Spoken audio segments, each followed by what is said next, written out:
রাঁচি ভ্রমণে আপনারা তৃতীয় অংশে দেখবেন ভারতবর্ষের দ্বিতীয় মানালি পাত্তালেরু লেক। দেখতে থাকুন মাউন্টেন পিক চ্যানেল।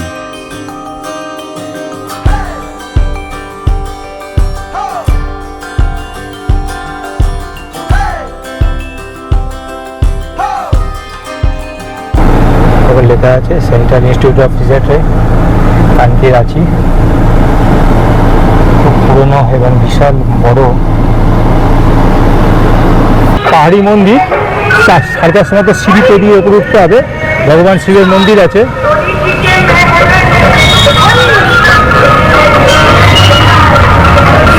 অনেকটা উপরে সিঁড়ি দিয়ে অনেকটা উপরে যেতে হবে।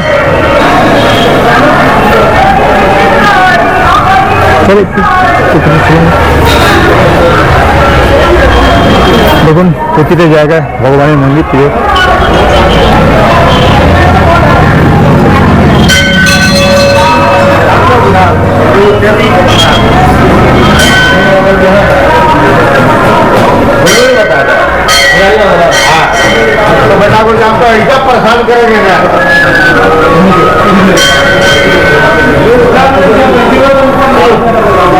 এখন 3 স্টেপ নাম্বার দেয়া করে দেওয়া আছে।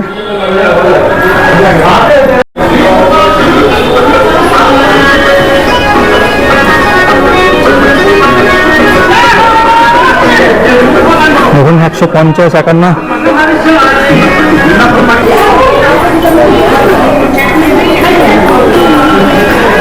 এরকম প্রায় 400 সিঁড়ি উপরে উঠে গেছে, অনেকটাই উপরে।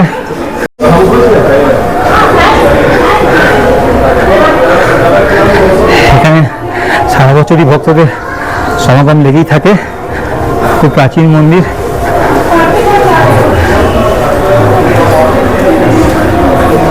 আমরা দেখে নিই রাঁচি ভ্রমণে আমাদের মোট কত খরচা হয়েছিল। রাঁচি ভ্রমণে আমাদের গাড়ি বাবদ খরচা হয়েছিল 6,200 টাকা, including driver, food, car parking fees, entry fees সব নিয়ে। হোটেল বাবদ আমাদের খরচা হয়েছিল একদিনের জন্য 1,000 টাকা। আর খাবারের জন্য আমাদের খরচা হয়েছিল 3 জনের দুদিনের জন্য 2,100 টাকা। আর ট্রেন টিকিট বাবদ খরচা হয়েছিল আমাদের 1,530 টাকা আপ অ্যান্ড ডাউন। টোটাল খরচা 10,830 টাকা। পার হেড খরচা হয়েছিল আমাদের 3,610 টাকা। আর আমার প্রতিবেদন ভালো লাগলে লাইকে অবশ্যই একটা ক্লিক করবেন এবং সাবস্ক্রাইব করতে ভুল করবেন না মাউন্টেন পিক চ্যানেল। আমরা এবার চলেছি ভারতবর্ষের দ্বিতীয় মানালি পাত্তাদু ভ্যালি। আমরা দেখব পাত্তাদু ভ্যালি, পাত্তাদু লেক এবং রাস্তার দুধারে অরণ্য শোভা দেখতে খুব সুন্দর লাগছে।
পাত্তাদু বাড়ি চলেছি।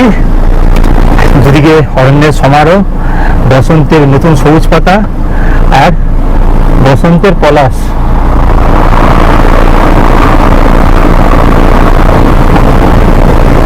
খুব সুন্দর লাগছে পাত্তাদু ঘরের রাস্তা যাওয়ার পথে। পাত্তাদু লেক যাওয়ার আগে এখানে না বললে নয় একদম, যেটা হচ্ছে সবুজের বুক চিরে বেরিয়ে আসা আঁকা বাঁকা পথ, যা সিকিমের জিগজ্যাগ রোড থেকে কোনো অংশেই কম নয়।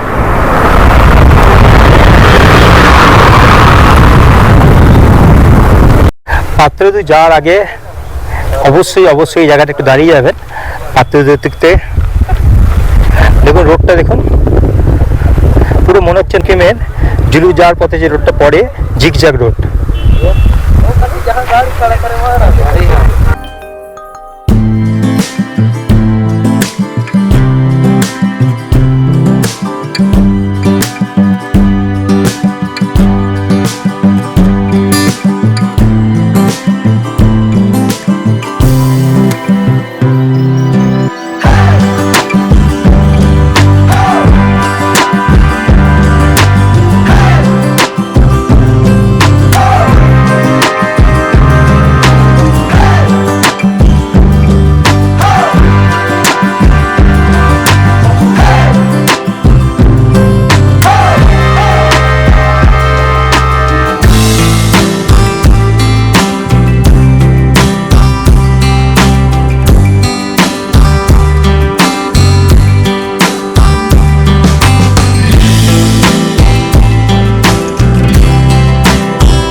ঘুরতে এলে একটা গাড়ি ভাড়া করে সোজা চলে আসুন পাত্তাদু এলে আপনি বড় একটা জিনিস মিস করবেন।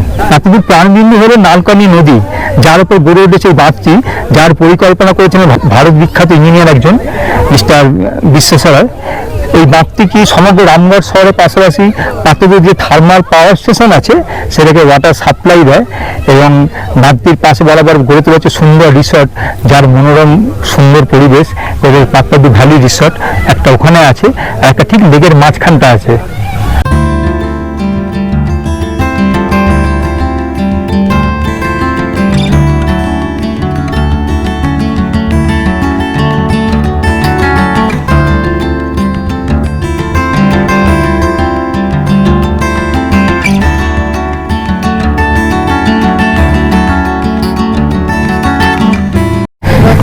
পাত্তাদু ভ্যালিতে বোটিং এর ব্যবস্থা আছে।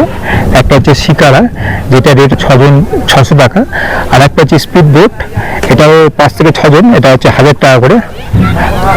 তবে আমার মতে আমরা শিকারা বোটই চুজ করলাম, আস্তে আস্তে খুব সুন্দরভাবে ঘোরা যাবে।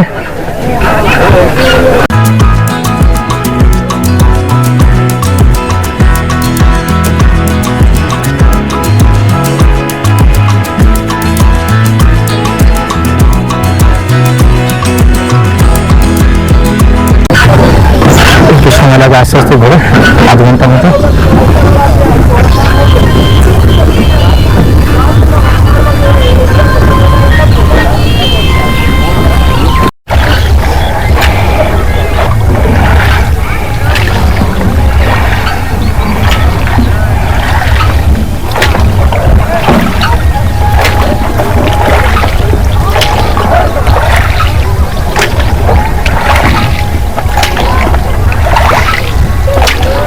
Video call, photo call, cigarette জন্য আমরা এই সিগারেট করলাম।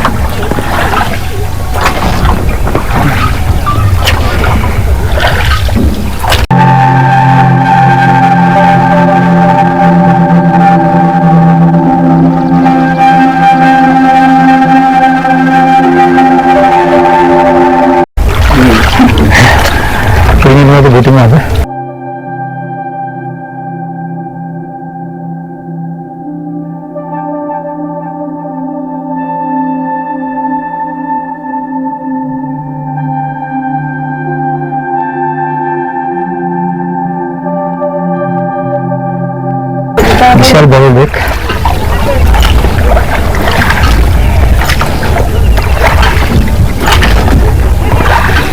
হতে এসেছি, অসাধারণ জায়গা, মানে এটা আমাদের বিয়ন্ড ইমাজিনেশন। আমি কাশ্মীরের ডাল লেকে শিকারা করেছি, কোনো অংশে কম নয়। এত সুন্দর পরিবেশ, সব থেকে যেটা ভালো লাগছে এখানে ভিড়ভাড়টা খুব কম, একদম শান্ত পরিবেশ। আর আজকে যেহেতু আমাদের বাঙালিদের দোল উৎসব, প্রত্যেকে শুভেচ্ছা জানাই, আর আমরা সবাই এনজয় করছি।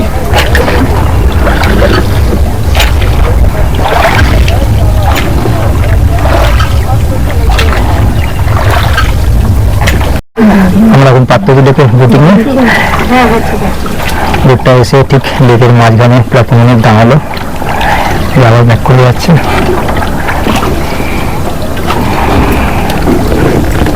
পুরো একদম পরিষ্কার জল একদম। এখানে यहाँ पे क्या मछली पकड़ता है क्या? এই লেকে প্রচুর মাছ আছে। मछली पकड़ता है तो छोटा सा सोला जो है उसका वाइट है, दूरी बनाया हुआ है घुमाने के लिए, तो बागड़ी तो